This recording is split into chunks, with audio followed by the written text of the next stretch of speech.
ማስተላለፈው መልእክት ምንድነው?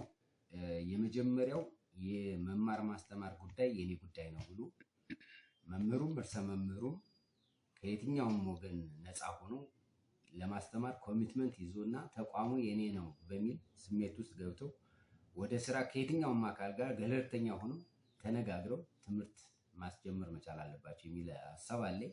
እዛው ሳለ የሚማሩ ልጆች የማን ናቸው የሚለው ማህበረሰቡ ወስዶ ተጽዕኖ ፈጣሪ ሆኖ ትምህርትን ነፃ አድርጎ መማር ማስተማር እንዲቀጥል የመቼውም ጊዜ ግፊት መደረግ መቻል አለበት የሚል ሐሳብ አለኝ።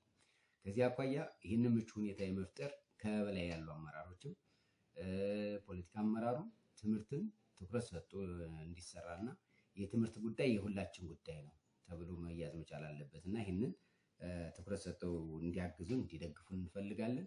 የትኛውም የፖለቲካ ፓርቲ ይሁን ስለ ትምህርት አጀንዳ አድርጎ ትምህርት ያልተማረ ትውልድ ሀገር አያሻግርም፣ ያልተማረ ትውልድ ይዘን ሀገር መረከብ አንችልም የሚለውን ኮሚትመንት ተወስዶ የትኛውም የፖለቲካ ፓርቲ የትምህርት ጉዳይ ያገባኛል፣ የኔ ጉዳይ ነው፣ የራሴ ጉዳይ ነው ብሎ ወስዶ የትምህርትን ጉዳይ ላይ ግፊት እየተደረገ ስራ መሰራት መቻል አለበት የሚል ጥሪ አለ። ልክ አባይ ላይ እንዳደረግነው ርብርብ አባይን ለማሻገር ለማስቀጠልም የተማረ ትውልድ ያስፈልጋል ማለት ነው።